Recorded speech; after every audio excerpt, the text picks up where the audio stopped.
Hello and welcome to another edition of the Plus One segment. I'm here with my man Joey from Item. He is here. And we are joined by Lynn Tech head coach James Runner. What's going on, coach?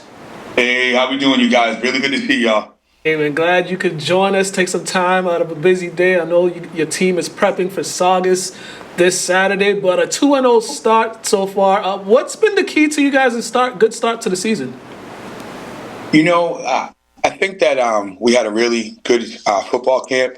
A lot of guys bought into, the tough grittiness of it. And I think our nucleus of our young guys and a good mix of the older guys has really gelled well for us. But, hard work and dedication always pay off more than anything.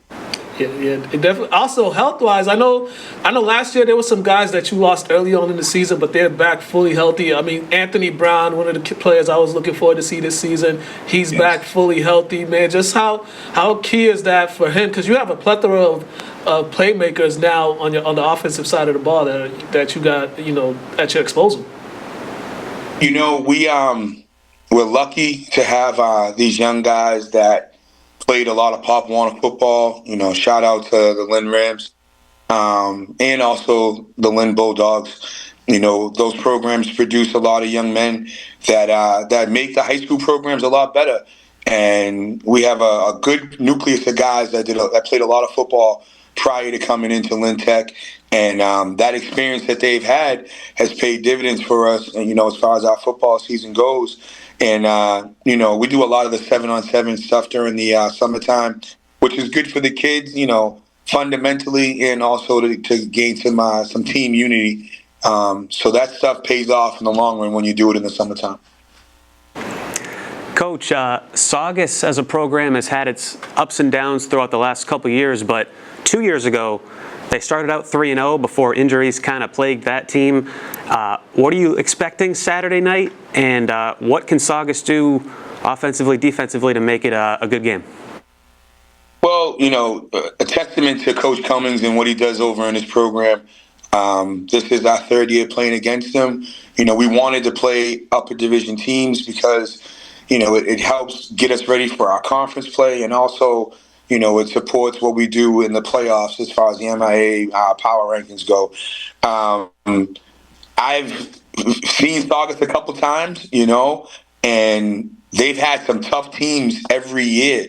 And this team now, I think they're one of the better defensive teams, around. I know that, they've given up some points, but they play tough. They play very, very tough, and Coach Cummings, he's a multiple offensive guy. He likes a lot of different formations. So, we defensively, we're trying to just prepare ourselves for what we haven't seen yet, not so much for what we have seen. I think that a program that's 0-2 every single game is like a Super Bowl to them, and they feel they can win it, So our expectations is that Saugus is going to come in, guns blazing, ready to go. They have a decent quarterback. They got a good-sized offensive, defensive line, and we don't take that for granted at all.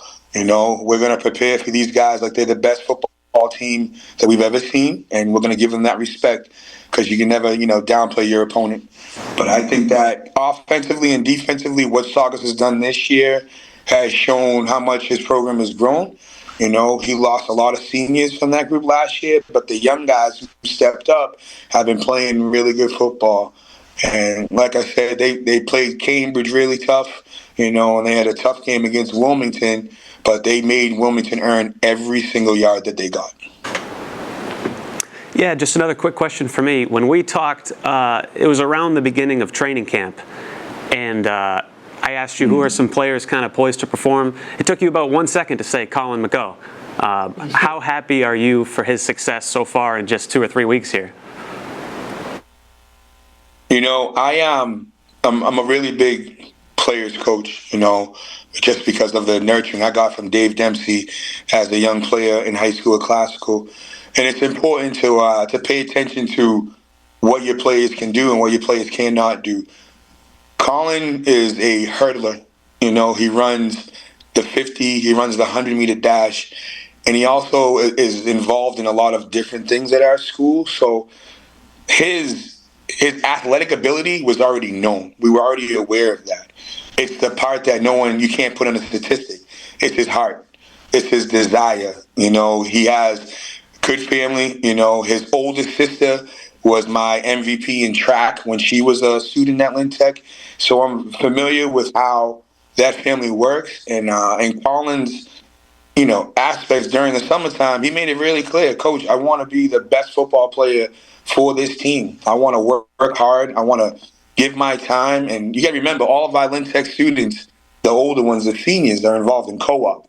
So these guys work 1 week and then they go to school 1 week. And Colin makes it a point when he has to work, he makes sure he gets to practice as close as possible to on time. And that tells me a lot about a young man. He's a great kid. He's a great team leader. Every time he gets some kind of a praise, he's always praising the people that got him there, whether it's his offensive line, his fullback. And I honestly was talking with my offensive coordinator, and we were like, yo, who's going to make this team pop off this year? And we all kept saying, Colin. And it's just great to see him get the fruits of his labor. You know what I mean? He put the time in the weight room. I mean, the kid he's ripped, from top to bottom. And I'm proud of him for being a good leader. Even though he's in that position to be the player, he still humbles himself and remains, an athlete, a student, and a good leader. So I'm proud of him for doing those things. Coach, your front line, offensive and defensive line, it really been stellar these first couple games. The first game, you pull out a 3-point victory to open the season against Malden. You guys, every year you guys play them, it's always a tough game. Then it was the defense kind of stepped up a little bit more in against Monty Tech, right? In those first two games, just how did you like the diverse way that your team won those games? Against Malden, we were jacked for Malden. I'll be honest with you. We were excited to play Malden. One, because they have a potential Division I running back in their backfield, but also two, we felt like we left points on the field last year versus them, where we gave away 2 punt returns. We gave away a kickoff return this year, but I thought my special teams played exceptionally well in this game this year. And as far as the offense and defensive lines, Jeffrey Thayer is a man-child. He's a big-sized kid, 6'2", 295 pounds. He's my center. He's been in that position for the last 2 years.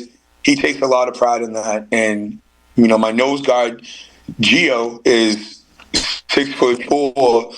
He's 310 pounds.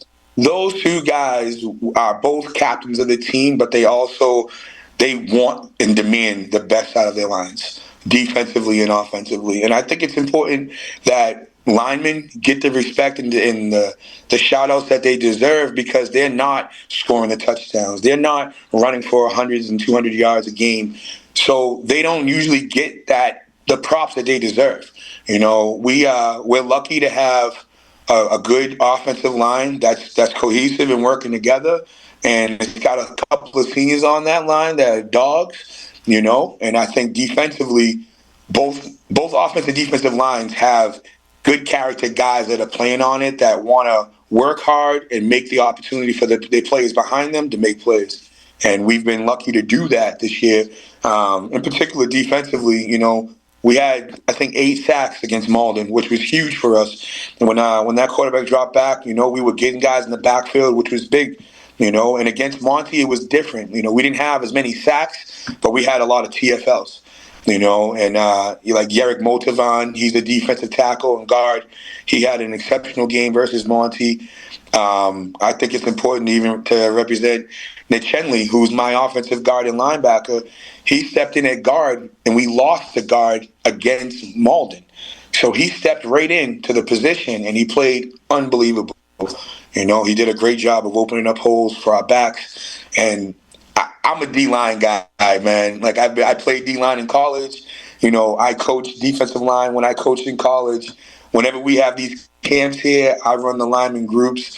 I'm a big believer in your offense and defensive line can change the entire aspect of your entire team. So I appreciate that question because I'm glad I got to mention some of those guys who don't get the limelight and who don't get the ink in the paper.